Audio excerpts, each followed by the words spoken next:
Bentornati amici sul mio canale o se siete nuovi, benvenuti, io sono Elisa e come ogni lunedì anche oggi sono qui con voi per raccontarvi una storia di true crime. Vi ricordo inoltre che il fine dei miei video e del mio canale è sempre quello di denunciare, diffondere consapevolezza, ma soprattutto quello di ricordare le vittime di queste storie.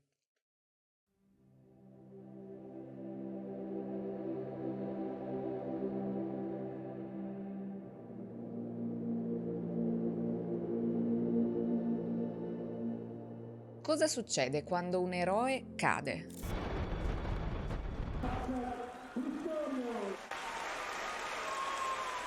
Quando l'idolo delle folle smette di essere un simbolo di ispirazione e diventa attore di una tragedia. Murder. There are witnesses who heard a woman scream. Pistorius now faces 4 charges. Se una persona eccelle nello sport, tendiamo a immaginarla coraggiosa anche nella vita, equilibrata nelle relazioni e moralmente integra nei confronti del resto del mondo.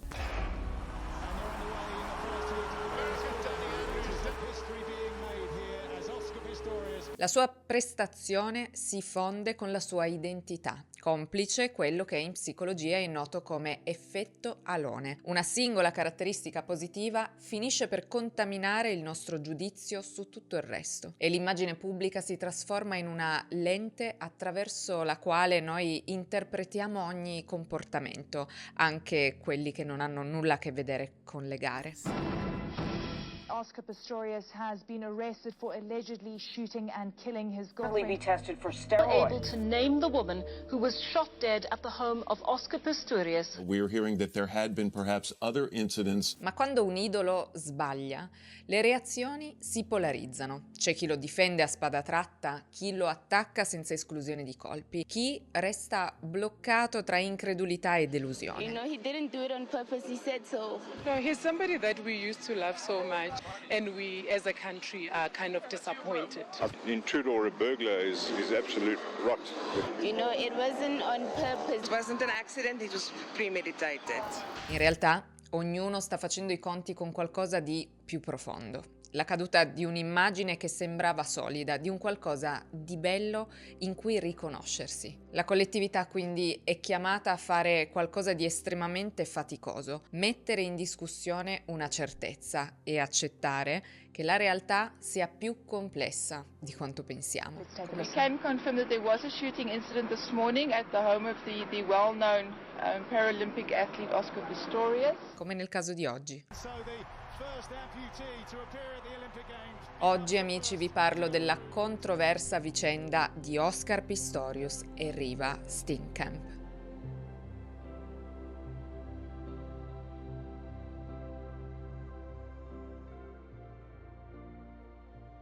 Oscar Leonard Carl Pistorius nasce il 22 novembre 1986 a Johannesburg, la città più grande del Sudafrica, dai genitori Henke e Sheila. Oscar è il secondogenito di 3 fratelli, suo fratello maggiore si chiama Carl, mentre la sorella minore si chiama Aimee. I Pistorius sono una famiglia ricca e facoltosa. Il padre, Henke, è un imprenditore di successo e lui e i suoi fratelli possiedono oltre 100 società nel settore minerario, immobiliare, turistico e anche in quello dei trasporti, mentre la madre, Sheila, anche lei proviene da una famiglia piuttosto agiata. I due scelgono comunque di crescere i loro figli nel modo più normale possibile, con un tenore di vita medio, diciamo, e trasmettendo loro valori sani e solidi, soprattutto Sheila, che è una donna profondamente religiosa. Il contesto comunque è, diciamo, privilegiato, ma purtroppo Oscar nasce con una grave condizione fisica che prende il nome di fibular hemimelia. I have 3 children. Oscar is my middle son, and he was born with missing bones in the legs, and at 11 months old he had to have his feet amputated. This was a very difficult time, but with God's help has gone from strength to strength, and I certainly deem it a privilege to know him and be his mom. La fibular hemimelia sarebbe una rara malformazione congenita che interessa la zona della fibula, nella fattispecie il perone, ovvero uno degli ossi che dal ginocchio vanno fino alla caviglia. Ecco, in questa malformazione il perone può essere del tutto assente oppure può essere sviluppato solo parzialmente e nella maggior parte dei casi è coinvolta solo una gamba. Ma la condizione di Oscar è particolarmente grave perché lui nasce senza il perone in entrambe le gambe. All'età di soli 11 mesi i suoi genitori devono prendere una decisione molto molto difficile, ovvero quella di fargli amputare entrambe le gambe fin sotto il ginocchio, ovviamente dopo aver interpellato i chirurghi più esperti. Alcuni di loro, tra l'altro, erano convinti che Oscar non sarebbe mai più riuscito neanche a camminare, ma possiamo dire che mai previsione fu più sbagliata.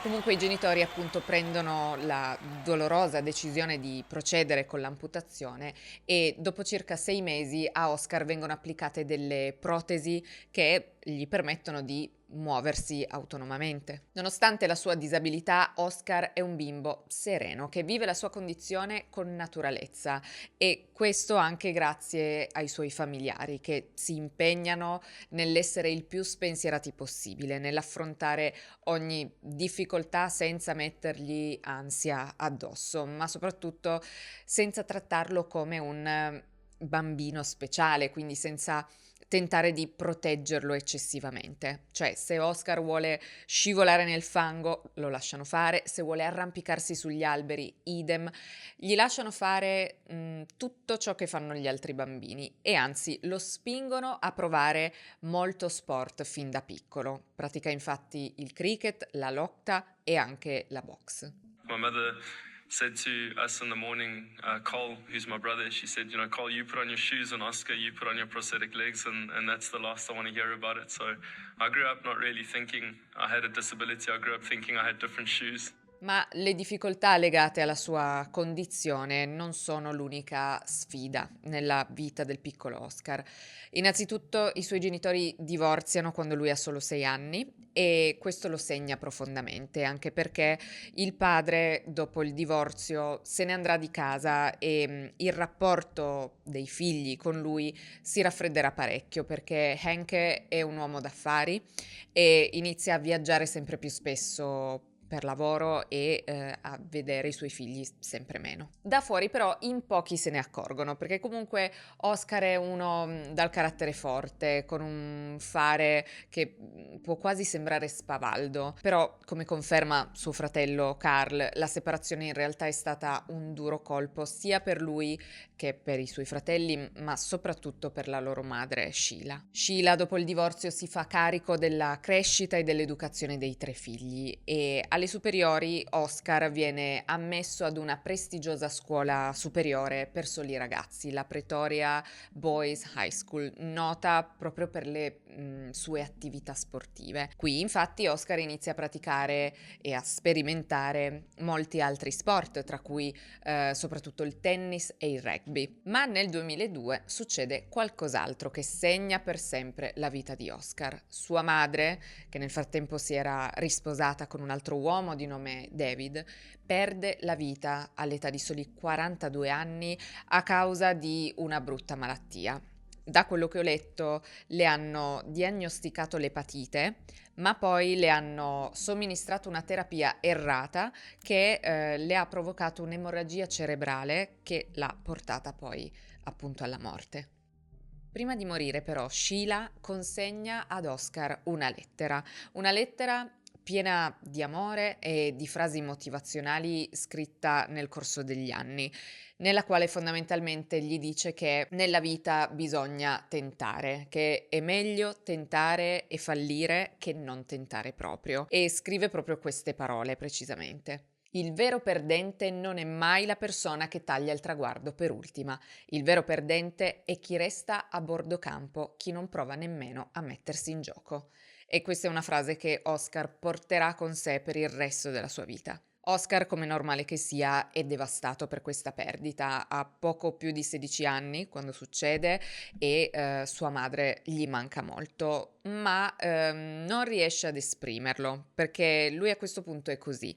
Si vuole sempre mostrare forte, determinato e fatica a lasciar trasparire le emozioni più profonde. Tra chi lo conosce e lo frequentava fin da giovane, infatti, in pochi ricordano di averlo visto piangere e soprattutto nel periodo del lutto, Oscar si apre davvero con pochissime persone, tra cui il suo compagno di scuola Craig. Craig spiega che è come se Oscar avesse un lato nascosto, un lato fragile e vulnerabile, che però protegge con la sua corazza da ragazzo tutto d'un pezzo. Secondo Craig, lui ha sempre avuto questi due lati che, diciamo, convivono dentro di lui.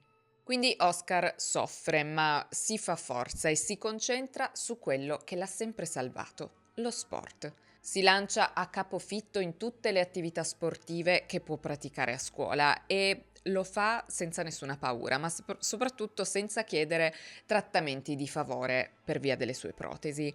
Per esempio, quando lui gioca a rugby, è il primo a buttarsi nella mischia, a buttarsi addosso ai compagni, sotto lo sguardo stupito degli allenatori. A 16 anni però Oscar subisce un brutto infortunio al ginocchio proprio mentre gioca a rugby. Un altro evento sfortunato che però in realtà lo porterà a una cosa positiva, lo porterà a scoprire il mondo dell'atletica. Infatti, come riabilitazione, Oscar inizia a praticare la corsa, chiaramente sempre indossando le sue protesi, e se ne innamora. Ma non solo se ne innamora, cioè le persone intorno a lui si rendono subito conto del suo straordinario talento.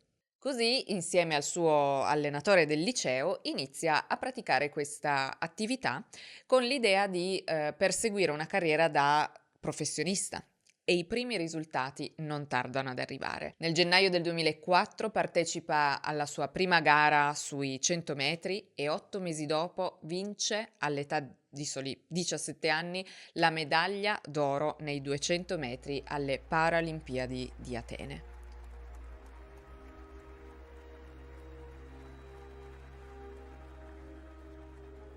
E già lì si distingue in modo evidente perché tra tutti gli atleti in gara lui è l'unico a non avere entrambe le gambe, mentre invece gli altri ne hanno persa solo una. Ma nonostante questo lui domina sempre la competizione. Ma non è finita qui, perché a questo punto succede qualcosa che non ha precedenti, perché Oscar non si limita a gareggiare nel circuito paralimpico, inizia addirittura a competere contro atleti normodotati e vincerà svariate gare e otterrà risultati sempre più alti, attirando di fatto l'attenzione dei media. Arriva così per lui il successo internazionale e ben presto Pistorius diventa molto molto famoso.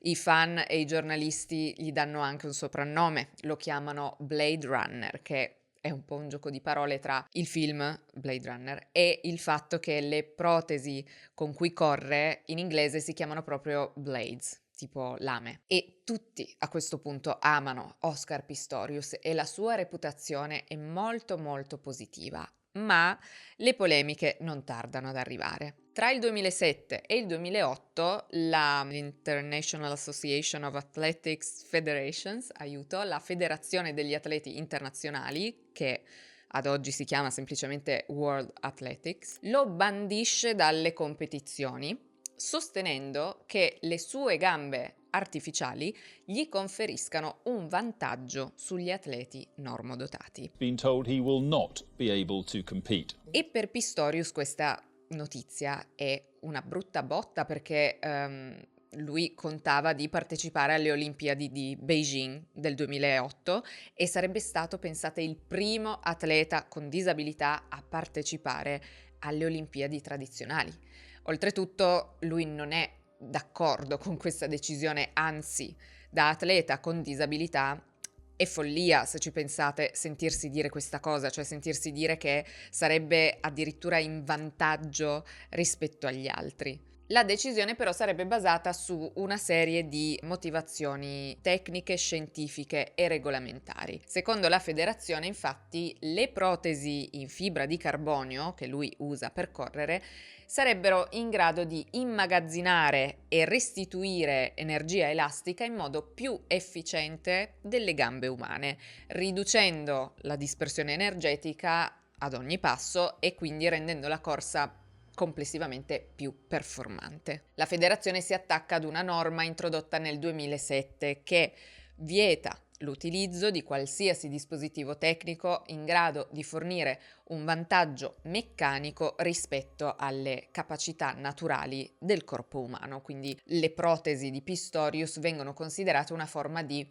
assistenza tecnica non consentita, cioè per loro è come se avesse dei jet ski attaccati ai piedi praticamente. Pistorius quindi decide di ricorrere al tribunale arbitrale dello sport e viene sottoposto a qualsiasi test possibile e immaginabile svolto da un team di scienziati per appunto capire se effettivamente le protesi gli dessero un qualche vantaggio oppure no. Uno dei punti su cui molti avevano sollevato dei dubbi è il fatto che Pistorius prenda sempre velocità nell'ultimo tratto delle gare, cioè nel momento in cui solitamente gli altri atleti sono più stanchi.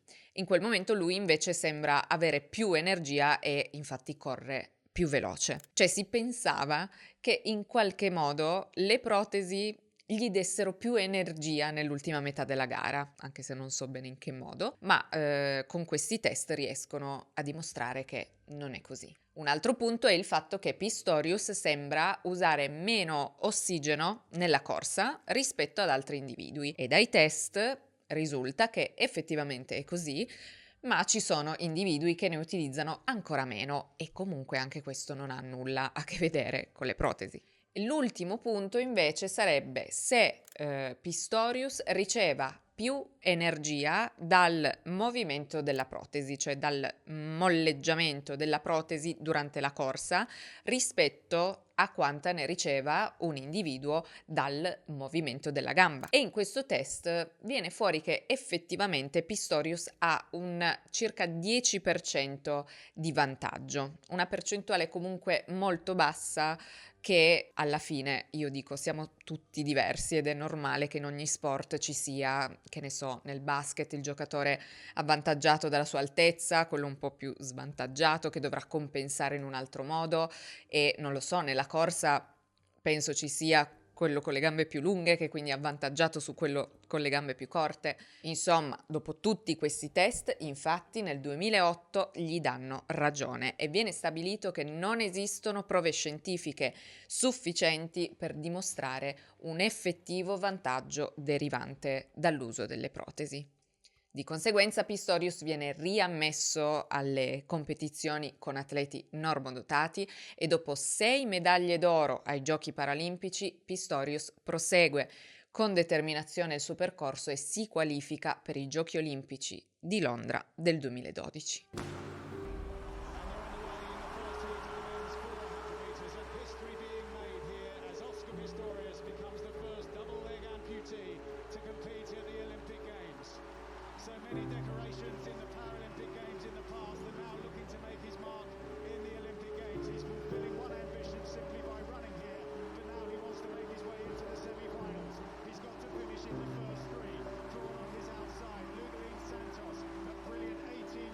That your artificial limbs don't provide an unfair advantage.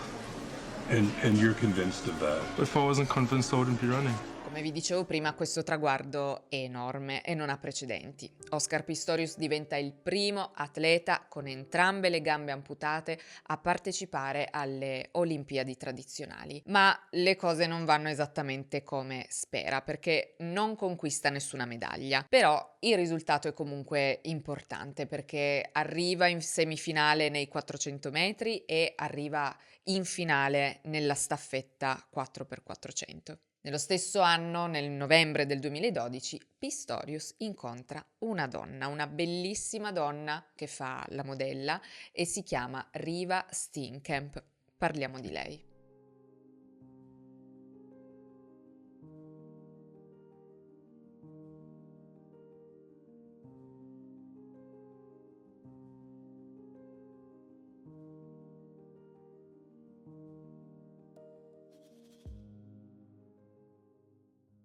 Riva nasce il 19 agosto 1983 a Cape Town, sempre in Sudafrica, dai genitori June e Barry Steenkamp e cresce nella città di Port Elizabeth. Fin da giovane Riva dimostra una forte determinazione, una forte ambizione, è una bambina molto in gamba e il suo sogno, fin da piccola, è quello di diventare avvocato. E infatti, quando deve scegliere il suo indirizzo universitario, opta proprio per la facoltà di giurisprudenza e dopo la laurea, alla fine del 2011, presenta domanda di abilitazione con l'obiettivo di poter praticare l'avvocatura prima dei 30 anni. Mentre studia e getta le basi per la sua carriera in ambito legale, Riva, che come vi dicevo una bellissima ragazza, inizia anche a lavorare come modella e come presentatrice, restando però sempre focalizzata sul suo obiettivo, cioè per lei lavorare nello spettacolo è qualcosa di temporaneo, che però effettivamente le piace molto.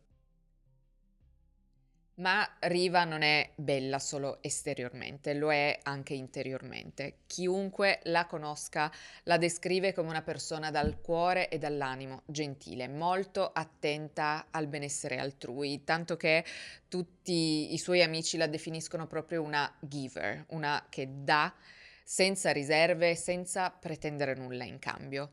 Riva vede sempre il buono nelle persone, non è giudicante e se ti ama sa farti sentire importante. E tra le altre cose, Riva è anche molto impegnata nel sociale e prova a sfruttare la sua visibilità per dare voce alle cause più delicate e più importanti, come per esempio la violenza contro le donne, un fenomeno tristemente diffuso in Sudafrica. Tra Riva e Oscar comunque nasce da subito una bella sintonia, anche se quando si conoscono lui non è single, lui è fidanzato con un'altra ragazza che si chiama Samantha Taylor, con cui però non sta passando un bel periodo perché ha scoperto che lei lo tradisce o comunque lo ha tradito e dopo varie tensioni tra i due lei decide di chiudere lasciandolo di fatto il giorno stesso in cui avevano un evento, cioè dovevano andare insieme a questo evento e lei alla fine però ha cambiato idea, lo ha lasciato e se n'è andata di casa. Lui quindi, senza pensarci due volte, alza il telefono e chiama Riva e glielo dice. Le dice: sono rimasto senza il mio +1 all'ultimo, verresti all'evento con me?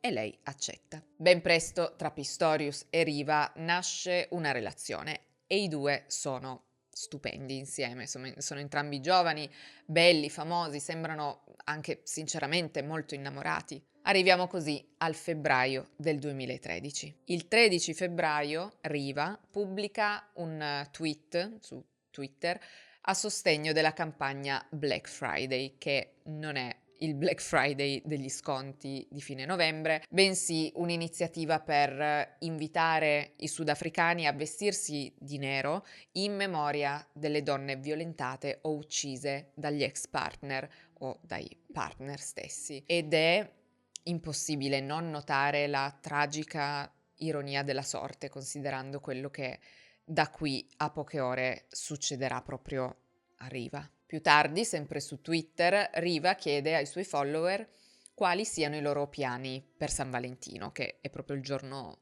seguente. Lei lo festeggerà proprio con Pistorius, i due il 13 sera cenano a casa di lui, passano la serata insieme e poi vanno a dormire. Sembra una notte come tante, ma purtroppo non lo è.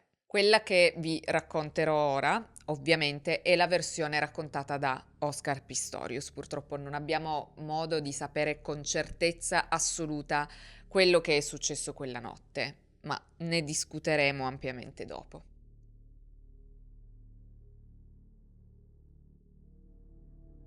Intorno alle 3 del mattino, poco prima delle 3, Pistorius si sveglia.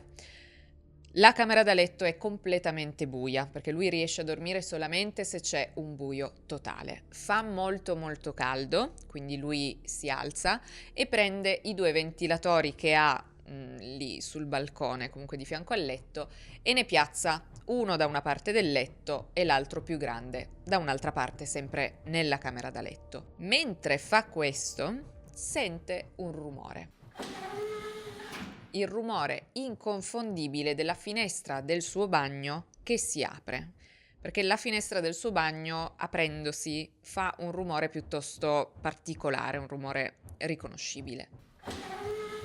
Questo rumore manda immediatamente nel panico Pistorius, perché gli fa realizzare che qualcuno si sta introducendo in casa sua, un ladro, un malintenzionato. L'adrenalina quindi inizia a pulsargli nelle vene. Lui si sente anche molto vulnerabile perché in quel momento non sta indossando le sue protesi, quindi si riesce a stare in piedi e a camminare lo stesso, ma a fatica. E in quel momento racconta di aver pensato solamente ad una cosa: proteggere Riva e proteggere se stesso. Afferra quindi la sua pistola, che teneva praticamente sempre con sé, e sussurra a Riva di chiamare subito la polizia. Reeves, there's somebody in the house. Call the police. Get down, get on the floor, please. Somebody in the house. Call the police. Call the police, man. Call the police. There's somebody in the house. Get down on the floor.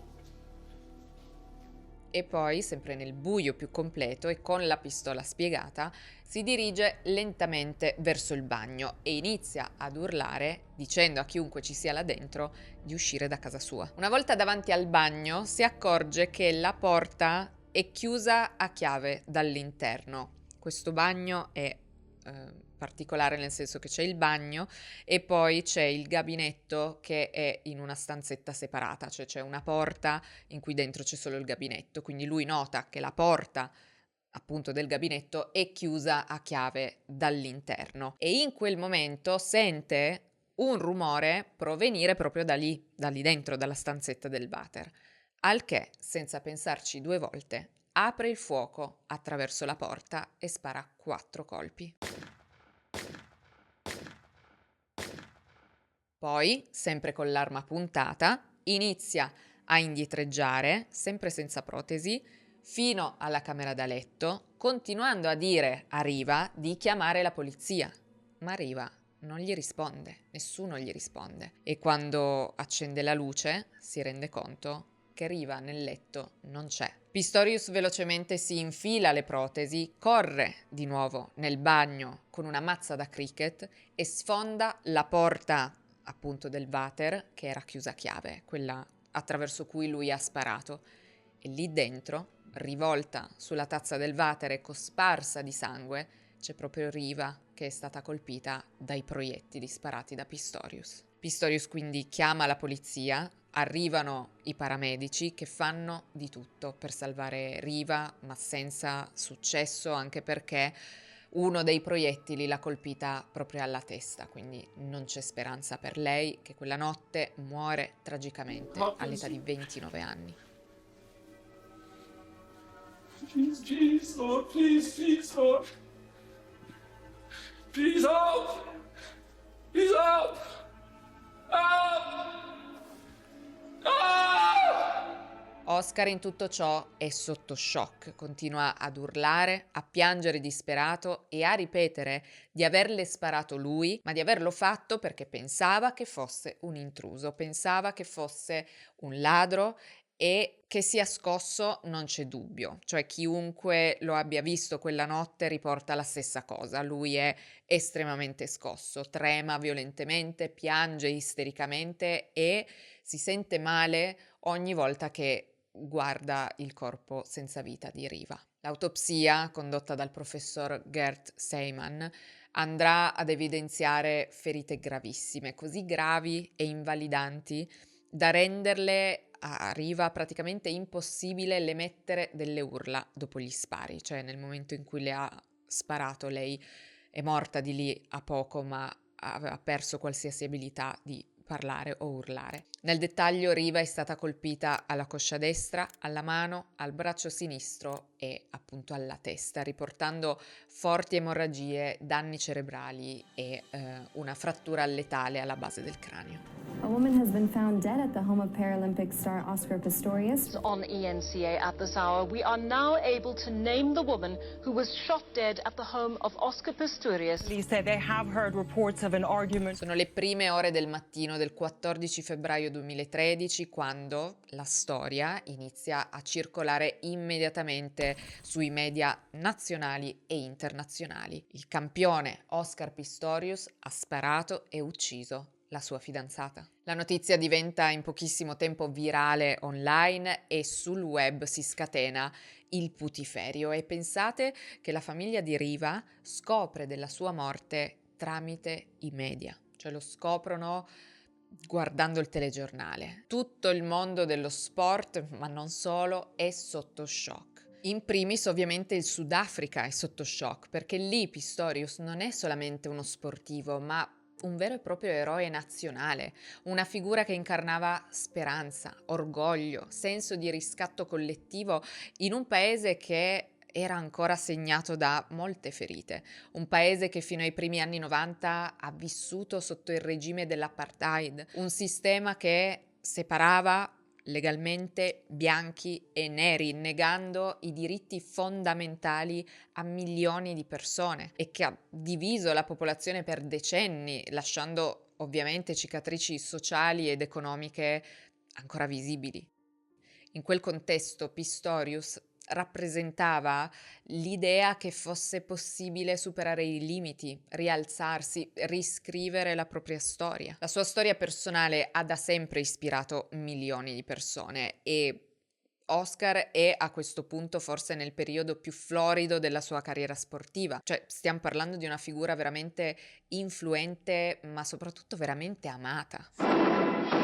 Oscar Pistorius has been arrested for allegedly shooting and killing his girlfriend. Ma quel giorno, il 14 febbraio 2013, Oscar Pistorius viene arrestato e condotto all'ospedale affinché si sottoponga ad un esame con il medico legale. Il detective che l'ha scortato in auto ricorda che durante il tragitto Pistorius era appunto profondamente sconvolto e scoppiava continuamente in lacrime. E a questo punto diciamo che le notizie sono confuse, perché non c'è ancora stata una versione ufficiale, una conferenza stampa, nulla, ma è ovviamente trapelata la versione di Pistorius, cioè il fatto che lui abbia sparato pensando che ci fosse un intruso in casa. Eppure, durante la prima conferenza stampa tenuta dalle autorità, la cosa viene smentita e anzi si insinua un altro dubbio. La portavoce della polizia infatti dice queste parole: possiamo confermare che questa mattina c'è stato un episodio con colpi d'arma da fuoco nell'abitazione del noto atleta paralimpico Oscar Pistorius.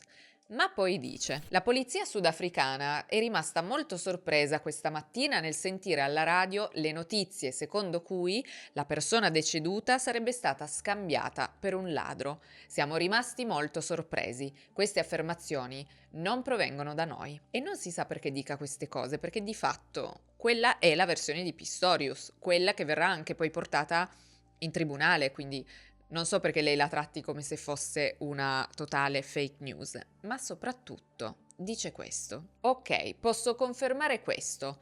Non posso confermare se sia collegato alla persona che è stata arrestata, ma posso confermare che in precedenza ci sono stati degli incidenti in casa Pistorius. E qualcuno tra i giornalisti lì davanti le chiede: incidenti di che tipo? Di violenza? Di abusi? E lei risponde: incidenti di natura domestica. E qualcuno le chiede: violenza domestica? E lei dice di nuovo: natura domestica, sì. The South African Police Service were just as surprised this morning to hear over the radio that allegations had been made that the deceased had been perceived to be a burglar. We were very surprised, and those allegations did not come from us. Well, to the incidents that have spoken to the police at this point. Yes, there are witnesses, and they've also been interviewed this morning. We're talking about neighbors and people that heard things that happened earlier in the evening and when the shooting took place. Okay, I can confirm that I can't confirm whether it's related to the person who's been arrested, but I can confirm that there has previously been incidents at the home of Mr. Oscar Pistorius. What incidents? Of violence or incidents of alcohol abuse? Of allegations of domestic nature. Domestic violence. Nature, yes. E qui si apre, diciamo, un vaso di Pandora, perché viene fuori un lato della relazione tra Oscar e Riva che nessuno conosceva. Un lato, diciamo, meno sano e meno maturo di quello che era sotto gli occhi di tutti. Sì, perché a quanto pare nella coppia c'era già stata qualche tensione dovuta per lo più al carattere di Oscar, che sapeva essere tanto positivo e determinato quanto talvolta arrogante, cupo e irascibile. E qualche amico della coppia sembra confermare questa linea di pensiero, descrivendo la coppia come se Pistorius fosse quello tormentato e Riva la donna un po' crocerossina, quella convinta di poterlo cambiare. Questo ribalta totalmente la visione dell'intera vicenda e soprattutto va a toccare un tasto molto dolente. In Sudafrica, infatti, la violenza di genere era e continua a essere un gravissimo problema. Le aggressioni tra partner o familiari costituiscono una quota significativa delle violenze registrate, ma in generale il Sudafrica ha uno dei più alti tassi di violenza di genere e di stupro, nonostante molti casi restino sommersi perché di fatto le vittime non sempre denunciano gli abusi. Considerate che nel 2013, l'anno in cui è avvenuta questa storia, il Sudafrica veniva spesso definito uno dei luoghi più pericolosi al mondo per le donne. Secondo una stima dell'ONU e degli istituti di statistica nazionali, in Sudafrica una donna veniva uccisa dal partner ogni 8 ore e circa il 40% delle donne dichiarava di aver subito violenza fisica o sessuale nel corso della sua vita. I femminicidi domestici rappresentavano una quota altissima degli omicidi totali e la violenza contro le donne era così radicata da essere considerato proprio un problema sistemico, legato ad un maschilismo strutturato e ad una forte cultura del possesso, unitamente ad una normalizzazione costante della violenza. Ma per capire meglio questa storia, secondo me dobbiamo anche fare un po' un quadro sul contesto sociale sudafricano e sulla criminalità in generale. Questo omicidio infatti si inserisce in un contesto sociale segnato da livelli estremamente alti di criminalità violenta, da una forte percezione di insicurezza e da profonde tensioni storiche, sociali e razziali che hanno caratterizzato la storia del paese e che vi accennavo anche prima. Negli anni 2000-2010 il Sudafrica era tra i paesi con i più alti tassi di omicidi e reati violenti al mondo. Le rapine a mano armata, in particolare le rapine dentro casa, erano un fenomeno molto molto diffuso, soprattutto nei quartieri residenziali di fascia medio-alta.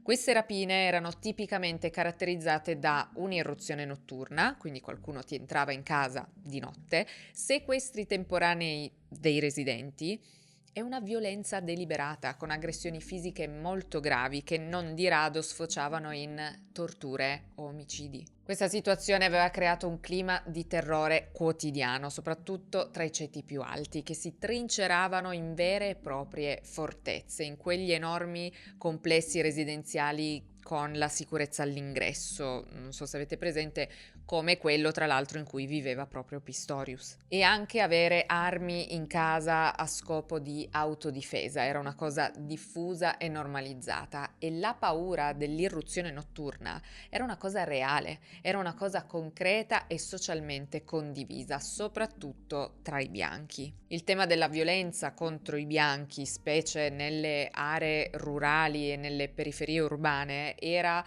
molto presente nel dibattito pubblico e spesso e volentieri anche strumentalizzato. Il Sudafrica è un paese che per decenni, come vi dicevo, è stato diviso dal razzismo dell'apartheid, questo sistema che appunto dava molti più diritti ai bianchi e ne toglieva completamente alla maggioranza dei neri, e anche dopo la fine di quel periodo le ferite non si sono ovviamente cancellate da un giorno all'altro e in questo clima molte persone bianche vivevano con la sensazione di essere sotto minaccia costante, anche perché con il passare del tempo, da che erano un gruppo dominante, erano diventate in realtà una minoranza nel paese. Quindi in questo contesto il caso Pistorius si inserisce, se ci pensate, perfettamente sia nella paura reale delle intrusioni domestiche, e quindi questo renderebbe plausibile la sua versione del tragico errore,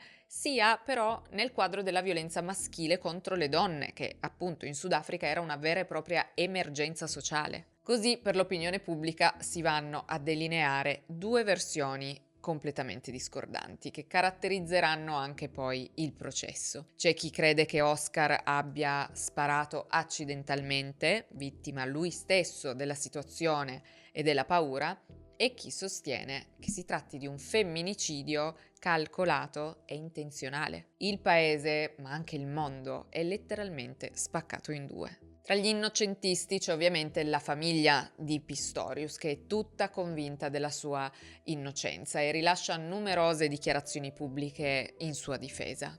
We deeply regret the allegations of premeditated murder. We have no doubt here is no substance for the allegations. Poi ci sono anche i suoi fan e c'è anche un'altra delle sue ex fidanzate, una ragazza che si chiama Jenna Adkins, che si schiera pubblicamente in sua difesa, in difesa di Pistorius, pubblicando su Twitter dei tweet appunto dove parla della loro relazione, che è durata ben 5 anni, e rassicura le persone dicendo che Oscar non sia, secondo lei, un partner violento. Cioè lei dice: in 5 anni non mi ha mai toccata né trattata in malo modo. Come fanno notare in tanti, però si tratta solo della sua personalissima esperienza, che non può essere presa come assoluta, perché cosa assicura che Oscar abbia trattato tutte le sue partner allo stesso modo? Tra i colpevolisti invece ci sono tanti altri cittadini che si fidano delle piste più accreditate delle autorità,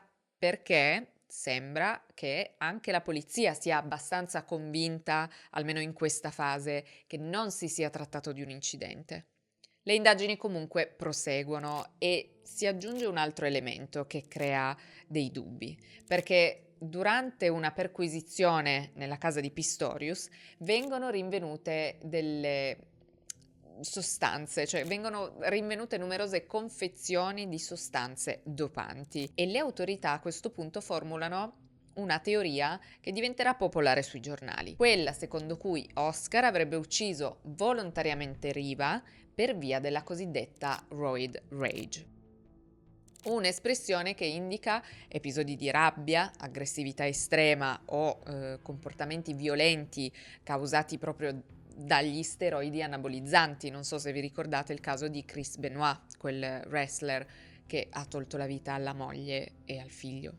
Ma dopo estese verifiche è emerso che non solo Pistorius non avesse nessun tipo di sostanza nel sangue al momento del fatto, ma che addirittura quelle trovate in casa non fossero neanche appunto steroidi. A completare il quadro poi c'è la passione di Pistorius per le armi da fuoco, che tra l'altro l'ha già reso protagonista di qualche incidente nel passato. Nel gennaio del 2013, quindi il mese prima della morte di Riva, Pistorius avrebbe sparato accidentalmente dei colpi in pubblico durante un pranzo con degli amici in un ristorante. In the Oscar Pistorius murder trial are grilling the Blade Runner about his past now, like the time he fired a gun in a crowded restaurant. Praticamente in quell'occasione lui aveva chiesto ad un suo amico, Darren Fresco, si chiama questo amico, che era lì con lui, di mostrargli la sua pistola, e l'amico gliel'avrebbe mostrata, consapevole del fatto che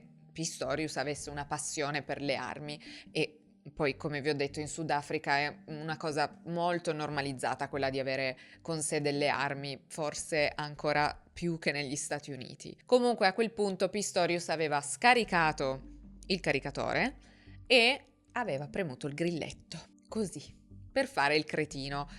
Peccato che a quanto pare era rimasto un colpo in canna ed era partito all'interno del ristorante. Fortunatamente nessuno si era fatto male, ma questo episodio fa storcere il naso a molti, considerando la posizione in cui si trova Pistorius in questo momento. Oltretutto, dopo che era partito il colpo nel ristorante, Pistorius aveva chiesto all'amico, Darren Fresco, di prendersi la colpa, cioè di dire che era partito a lui il colpo, perché comunque lui, essendo già sotto i riflettori, lui Pistorius intendo, essendo già comunque un personaggio pubblico, insomma non voleva che si creasse un grande scandalo, e l'amico aveva accettato, gli aveva detto di non preoccuparsi e che l'avrebbe fatto. Infatti è stato proprio lui, questo amico, a scusarsi con il proprietario del locale, raccontandogli una bugia, spiegandogli che la pistola gli era accidentalmente scivolata dalla tasca dei pantaloni e così era partito un colpo. E non è tutto, perché dopo questa vicenda ne viene fuori un'altra che rafforza l'idea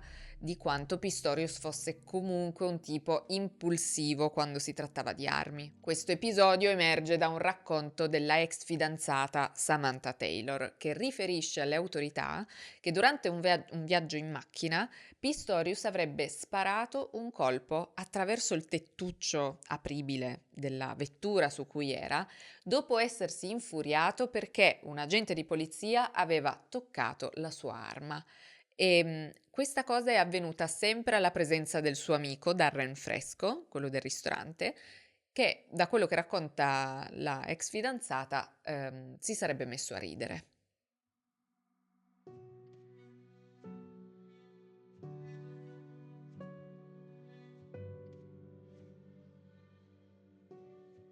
Il 16 febbraio si tengono i funerali di Riva, in un clima di grande commozione e di sconcerto generale. E nei giorni successivi, mentre le troupe televisive assediano le case dei parenti di Pistorius e di Riva, lui, Pistorius, che si trova in carcere in custodia cautelare, continua a sostenere la sua innocenza, a sostenere che si sarebbe trattato soltanto di un drammatico incidente. Vengono poi fissate le udienze preliminari in tribunale. La tensione mediatica a questo punto è altissima, il clima è davvero teso e fuori dal tribunale ci sono flotte di manifestanti, sit-in e proteste promosse in larga parte dalle associazioni contro la violenza di genere. Ma in generale la gente è proprio ossessionata da questo caso e non si parla d'altro. Il 20 febbraio in aula parla la pubblica accusa e viene così interpellato il funzionario investigativo Hilton Botha. Secondo la pubblica accusa sudafricana, Oscar Pistorius non ha sparato in seguito ad un tragico errore, né per un provviso attacco di panico perché pensava ci fosse un ladro. Nella ricostruzione dell'accusa, la notte tra il 13 e il 14 febbraio 2013, Riva non stava dormendo serenamente accanto a Pistorius.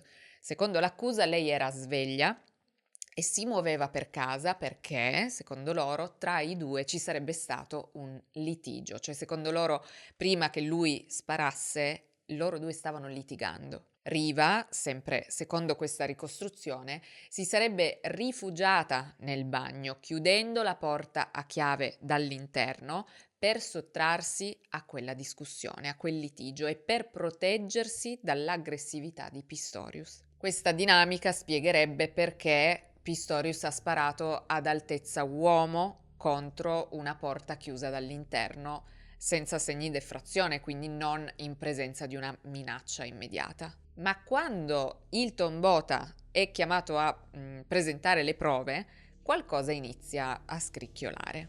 Le prove che lui intende portare al processo sono diverse, ma sono tutte un po' controverse, diciamo così. Prima di tutto dice di avere tutta una serie di testimoni che avrebbero sentito effettivamente delle urla da casa di Pistorius che dimostrerebbero appunto il litigio, ma questo ve lo racconterò meglio dopo quando vi racconterò del processo. Poi porta come prova gli steroidi trovati a casa di Pistorius, ma questa prova viene praticamente subito smontata dalla difesa che fa ammettere a Botha che in realtà, come vi dicevo, non si trattava di testosterone, di insomma steroidi, ma di un trattamento medico del tutto legale. Inoltre Botha ammette anche che la scena del crimine potrebbe essere stata inquinata perché non è stata messa in sicurezza a dovere subito dopo l'omicidio. Qualcuno inizia infatti a dubitare della serietà di queste indagini e, come se non bastasse, quando il giorno dopo si torna in aula, si scopre che Botha è stato rimosso dal caso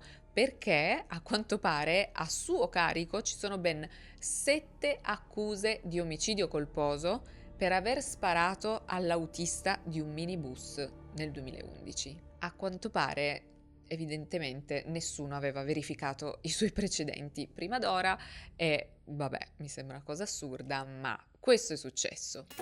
And what the magistrate decides, we will go for, and then we will see how the fight goes. So you don't feel like at this point, people saying that this was a disaster for the state, your evidence, you don't think that that's fair?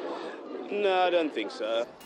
Comunque, alla fine la Corte stabilisce che Pistorius può essere rilasciato su cauzione perché comunque si è dimostrato molto collaborativo ed è stato escluso il rischio di fuga, e questo vuol dire che fino all'inizio del processo Pistorius può rimanere a casa sua. Ma nel frattempo le indagini proseguono. Una cosa che viene fatta è eseguire dei test per verificare la credibilità della versione di Pistorius, che si rivolge ad un team di esperti forensi che praticamente eseguono tutta una serie di prove. Per esempio, replicano passo dopo passo la versione dei fatti raccontata da lui su quello che sarebbe accaduto quella notte. Quindi, innanzitutto, lo fanno camminare senza le protesi, perché, vi ricordate, lui dice di aver fatto tutto quella notte senza protesi, e vogliono verificare se effettivamente sia in grado di camminare e di fare tutte quelle cose senza appunto indossare le sue protesi, ed effettivamente lo è, nel senso che sì, cammina in modo instabile e incerto, però cammina. Mettici anche, secondo me, l'adrenalina scatenata dal timore di un ladro in casa, qualora questa versione sia reale, potrebbe essere credibile. Poi spostano i 2 ventilatori e nel frattempo, quindi mentre qualcuno sposta i ventilatori, qualcun altro apre la finestra del bagno per verificare se sia credibile che, spostando i 2 ventilatori, che comunque facevano un forte rumore, lui abbia sentito il rumore della finestra del bagno. Ed effettivamente la finestra fa questo rumore piuttosto forte che supera quello dei ventilatori. Poi lui dice di aver sussurrato, comunque di aver detto a Riva di chiamare la polizia perché qualcuno era nel bagno, di aver preso la pistola e di essersi diretto verso il bagno urlando a quello che pensava fosse un ladro di uscire da casa sua, e a quel punto quello che secondo lui e secondo la difesa sarebbe accaduto è che Riva, che in quel momento era in bagno, perché secondo loro mentre Pistorius spostava i ventilatori, lei si sarebbe alzata e sarebbe andata in bagno, ma lui non se ne sarebbe accorto. Quindi, che cosa è successo? Riva, che in quel momento si trovava in bagno, potrebbe aver pensato a sua volta che effettivamente ci fosse un intruso in casa, perché sentiva Pistorius urlare "esci da questa casa", quindi lei non aveva capito che lui parlasse a lei, ok? E per questo motivo lei avrebbe deciso di barricarsi nel bagno chiudendosi a chiave, giusto per proteggersi dal fantomatico ladro a cui parlava Pistorius fuori. Quindi per nascondersi si sarebbe chiusa nel bagno e poi Pistorius ha sparato e il resto lo sappiamo. La difesa farà anche leva sul fatto che quella notte, mentre tutto ciò si svolgeva, Pistorius appunto era senza le protesi e, come vi dicevo, lui senza protesi riusciva a muoversi ma in modo molto incerto, e questo, quella notte, lo avrebbe reso ancora più vulnerabile. Lui si difende dicendo di aver sparato perché dall'altra parte della porta, potenzialmente nella sua testa, c'era un ladro, un malintenzionato, ma con entrambe le gambe, che se fosse uscito dal bagno avrebbe facilmente sovrastato sia lui che Riva. Quindi Pistorius avrebbe sparato anche per quello, cioè spinto dal suo sentirsi particolarmente vulnerabile e in pericolo, ripeto, sempre pensando che ci fosse una minaccia dall'altro lato della porta e non la sua fidanzata.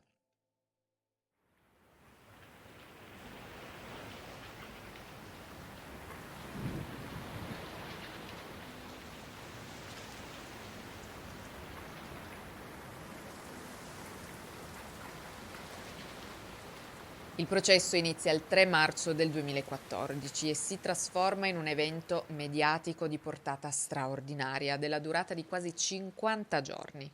Oltre all'incriminazione per omicidio volontario, Pistorius affronta anche 3 accuse legate alle armi da fuoco in relazione agli altri episodi emersi durante le indagini, vale a dire quegli incidenti con arma da fuoco di cui abbiamo parlato, quello del ristorante, quello del tettuccio della macchina, che fino a quel momento erano rimasti un po' nascosti. Il processo viene trasmesso in diretta televisiva e viene seguito da decine di milioni di spettatori in tutto il mondo.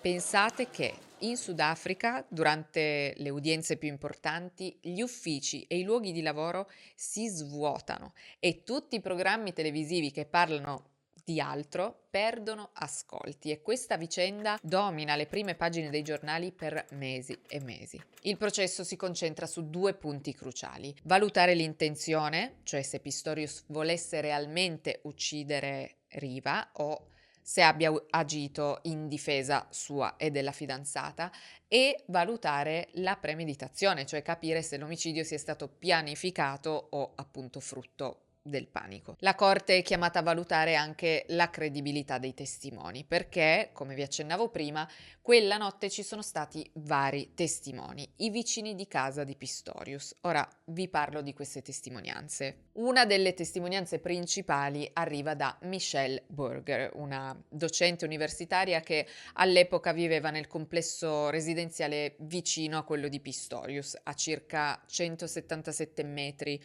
da casa sua, quindi cioè da dove è avvenuto il delitto. Michelle racconta di essersi svegliata intorno alle 3 di notte per via delle urla provenienti dall'abitazione di Pistorius e dice di aver sentito delle urla atroci di una donna e poi di aver sentito dei colpi di pistola. Ma quando è il momento del controesame dell'accusa, l'avvocato praticamente sostiene che secondo lui la signora Michelle Burger non abbia sentito delle urla di una donna e degli spari.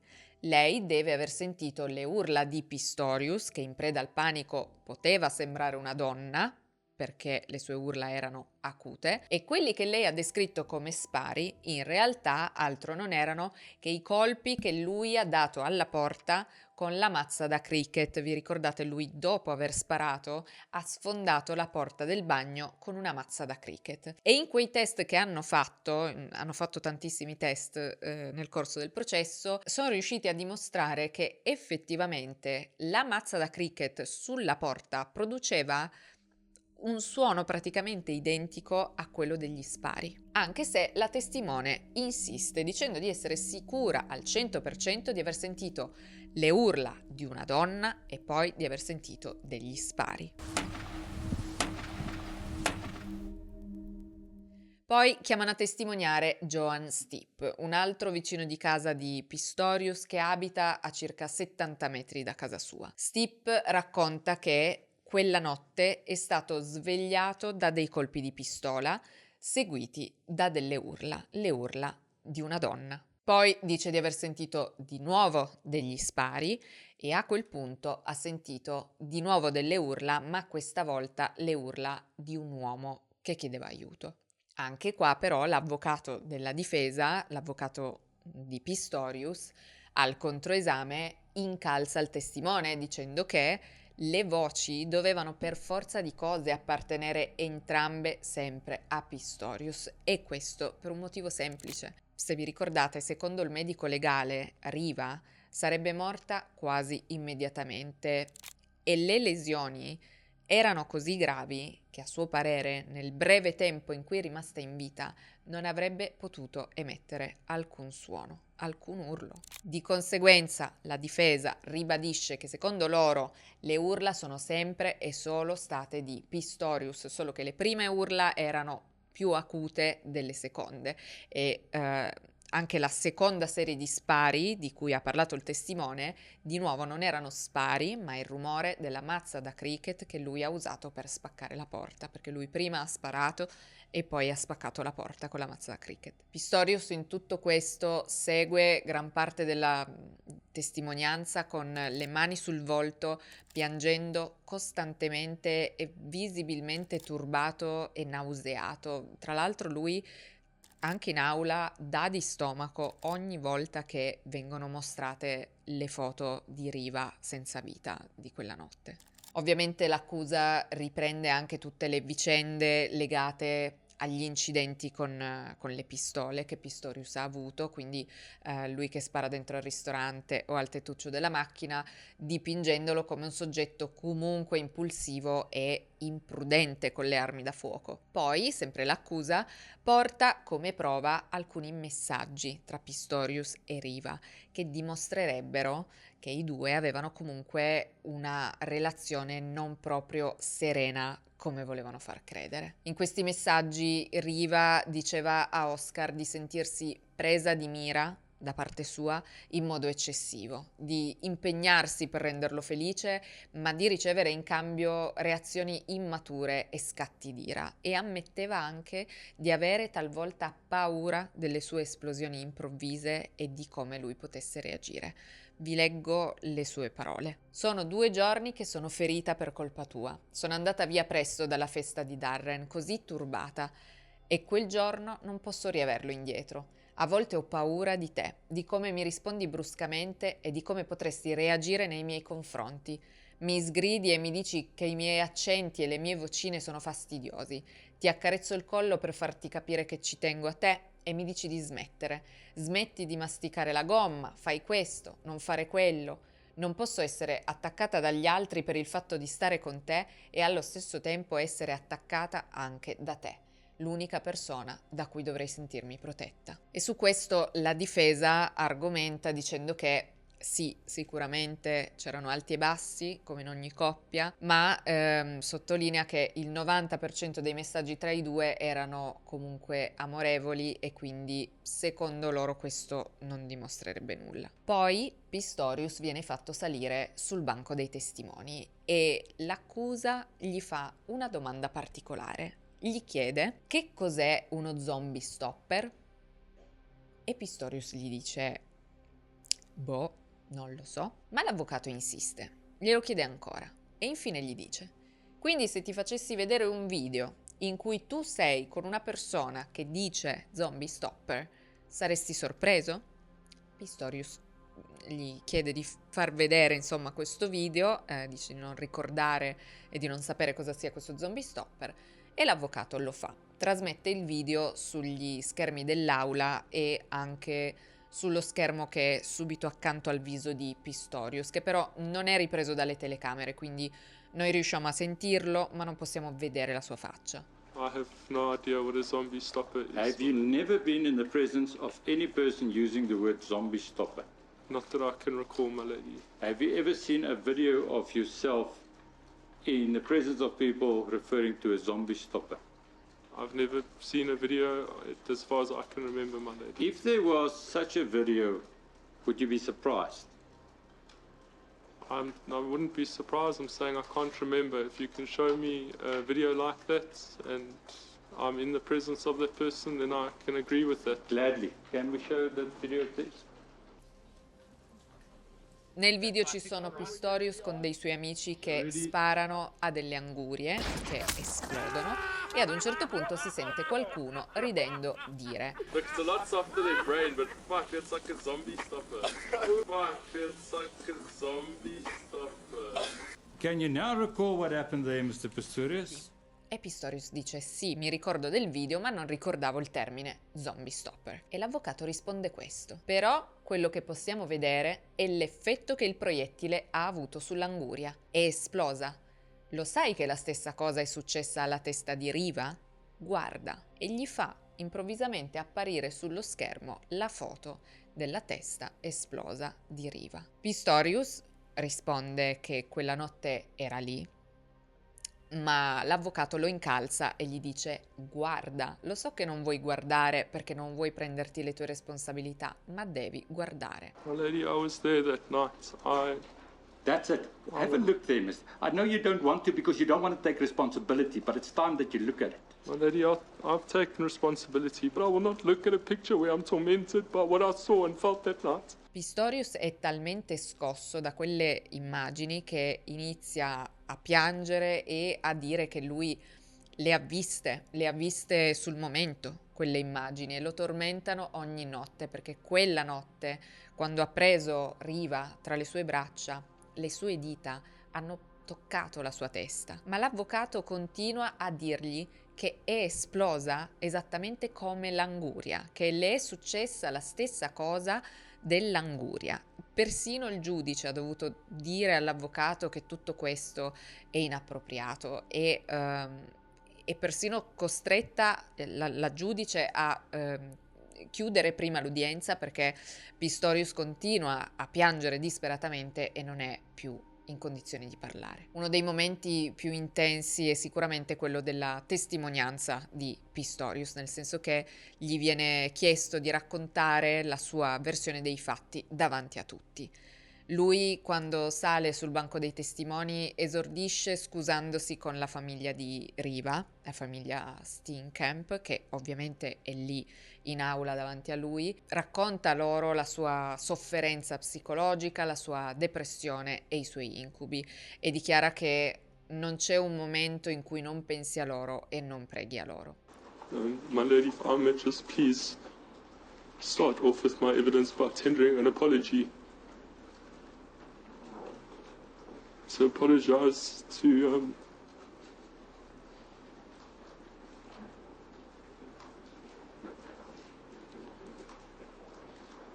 Mrs. and Mr. Steenkamp, to Reba's family and Mr. Pistorius? friends, man. I don't like doing this to you, but I can hardly hear you. I beg your pardon, my lady, I'll speak up. And there hasn't been a moment since this tragedy happened that I haven't thought about your family. I wake up every morning and you're the first people I think of, the first people I pray for.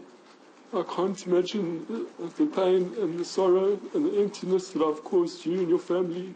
Pistorius racconta della sua paura legata alla criminalità, al fatto che possano entrargli in casa, perché racconta gli è successo 2 volte, e racconta anche che, essendo cresciuto con sua madre, che era praticamente sempre da sola, perché se vi ricordate suo padre viaggiava sempre per lavoro, racconta che la paura che qualcuno entrasse in casa era una costante a casa sua. Sua madre, in quanto donna sola, aveva sempre paura, così tanto da dormire con una pistola sotto al cuscino. Quindi questo è un po' il contesto in cui lui è cresciuto ed è quello che ha assorbito. Poi Pistorius spiega di nuovo la sua versione e la dinamica degli spari che vi ho già raccontato, e quando arriva a raccontare del momento in cui ha sparato a Riva inizia a piangere fortissimo, cioè fa obiettivamente male ascoltarlo.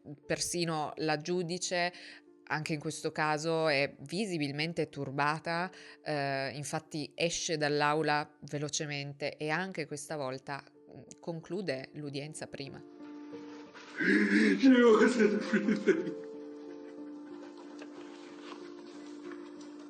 You're taking a judgment.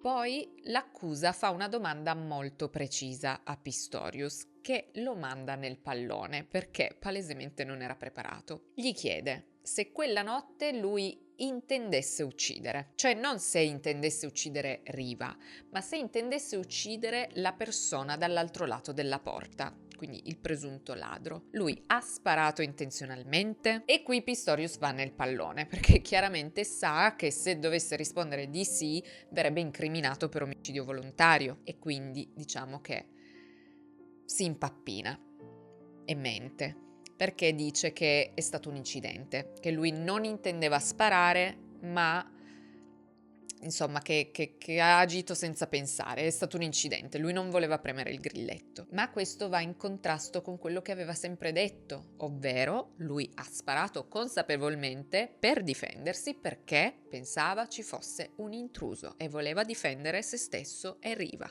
Ovviamente, amici, il processo, come vi ho detto prima, è durato circa 50 giorni, quasi 2 mesi, quindi io ve l'ho dovuto riassumere e vi ho raccontato le cose che a me sono rimaste più impresse, perché raccontarvelo tutto sarebbe impossibile.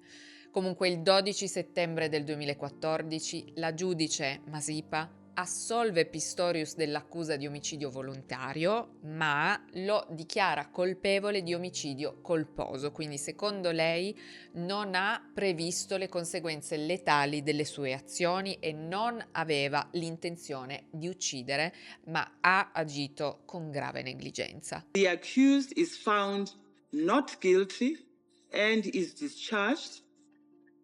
Instead, he is found guilty of culpable homicide. Questo suscita un'indignazione diffusa, in particolare tra le associazioni che si battono contro la violenza di genere, e Pistorius viene definito da molti l'O.J. Simpson del Sudafrica. La difesa propone anche una sentenza non detentiva, quindi chiede che lui possa svolgere dei servizi socialmente utili invece che andare in prigione, vista e considerata la sua vulnerabilità fisica e psicologica, ma il 21 ottobre 2014 viene invece condannato a 5 anni di carcere per, appunto, omicidio colposo più una pena sospesa per il reato sulle armi. Resta però un fatto certo. Riva non è morta per un tragico incidente inevitabile, ma per una scelta affrettata e irresponsabile, quella di sparare ad altezza uomo. Il 4 novembre del 2014 i PM chiedono formalmente di impugnare la sentenza per la derubricazione da omicidio premeditato a omicidio colposo con l'intento di aumentare la pena, mentre di contro il 9 dicembre del 2014 Pistorius fa appello contro la condanna. Il 10 dicembre del 2014 la stessa giudice Masipa rimanda il caso alla Supreme Court of Appeal, che nel dicembre del 2015 ribalta la decisione, stabilendo che Pistorius deve aver previsto l'esito letale della sua condotta, cioè deve aver previsto che sparando in quel modo avrebbe ucciso qualcuno. La morte di Riva Steenkamp viene definita dai giudici una tragedia di proporzioni shakespeariane e l'ex atleta viene riconosciuto questa volta colpevole di omicidio volontario con dolo eventuale, e questo perché lui nello sparare ha di fatto accettato il rischio che chiunque fosse dietro la porta potesse morire. Così il 6 luglio del 2016 arriva una nuova sentenza per omicidio.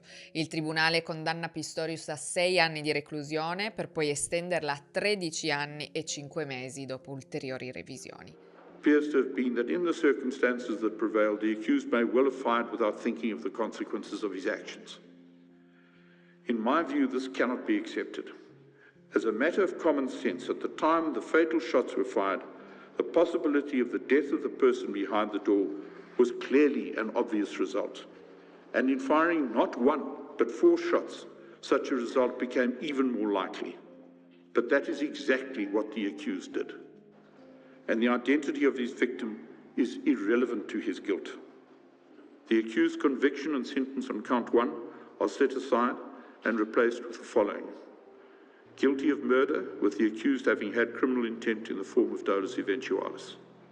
Tra le aggravanti ha pesato soprattutto la mancanza di un colpo di avvertimento e anche l'apparente mancanza di un rimorso genuino, perlomeno secondo la Corte. Non sono tanto d'accordo su quest'ultima cosa, perché ne abbiamo trattati tantissimi di casi, abbiamo visto persone senza rimorso che non si sono mai pentite per le loro azioni. Non lo so, Pistorius da quel giorno non ha fatto altro che piangere, vomitare e chiedere scusa. Piangere, vomitare e chiedere scusa. Non so, a me, se non altro, sembra una persona pentita, però ovviamente è una mia opinione. Il 5 gennaio 2024 Pistorius viene rilasciato dal carcere e viene messo in libertà vigilata dopo aver scontato quasi 9 anni di pena, la cui fine è prevista per il dicembre del 2029. Ad oggi Pistorius vive sempre in regime condizionale nell'area di Pretoria, in una località che non è stata resa pubblica per ragioni di sicurezza. È costantemente monitorato dalle autorità, non può lasciare l'area senza permesso e deve rispettare un coprifuoco e delle condizioni molto rigide, tra cui il divieto di consumo di alcol, di droghe e anche quello di rilasciare interviste e esporsi pubblicamente, quindi lui non potrà rilasciare interviste fino al 2029.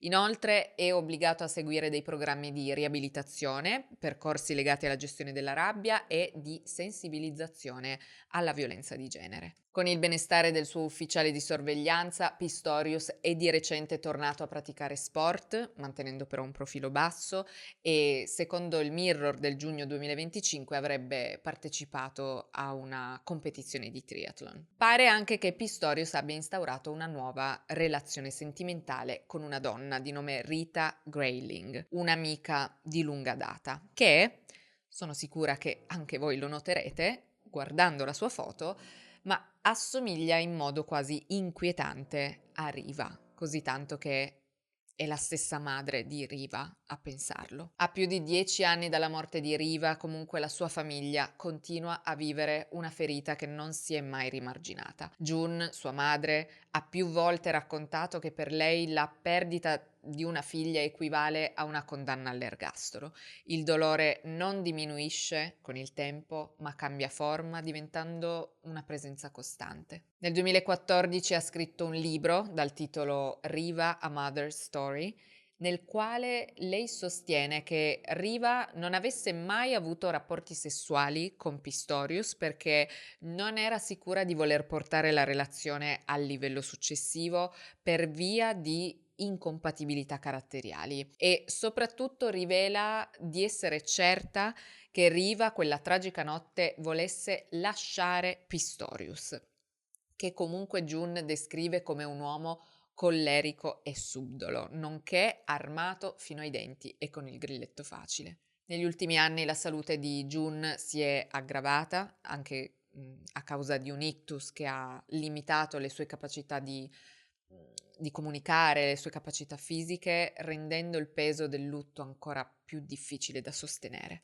Barry, il padre di Riva, è morto nel 2023 e i familiari hanno lasciato intendere che il trauma e la sofferenza accumulati negli anni abbiano inciso particolarmente. Per entrambi i genitori comunque la battaglia per ottenere giustizia e per vedere riconosciuta la responsabilità morale e penale di Oscar Pistorius ha rappresentato un lungo percorso, logorante e doloroso, ma entrambi hanno sempre cercato di mantenere viva la memoria della figlia, anche e soprattutto con la fondazione della Riva Rebecca Steenkamp Foundation, organizzazione che si occupa di programmi educativi a sostegno delle vittime e campagne di sensibilizzazione contro la violenza domestica e l'abuso. Sono curiosa di sapere che cosa pensate voi di questo caso. Pensate che Pistorius e Riva stessero litigando e che lui le abbia tolto la vita consapevolmente,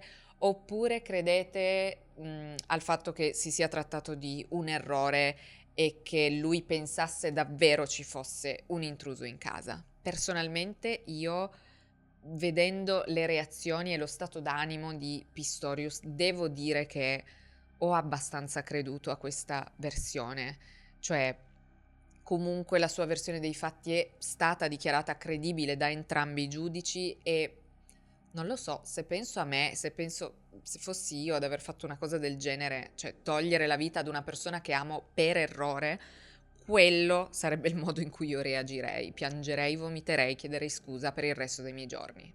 Però, ovviamente, non lo sapremo mai davvero che cosa sia successo. Devo dire anche che, personalmente, sono d'accordo con la seconda sentenza, cioè omicidio volontario, perché è vero che fosse Riva o che fosse un intruso, Pistorius ha sparato con l'intenzione di uccidere e ha sparato attraverso una porta, cioè senza sapere chi ci fosse dietro, senza essere effettivamente in pericolo imminente, cioè nessuno gli stava puntando un'arma contro, tant'è che dall'altra parte della porta non c'era una minaccia, c'era la sua fidanzata.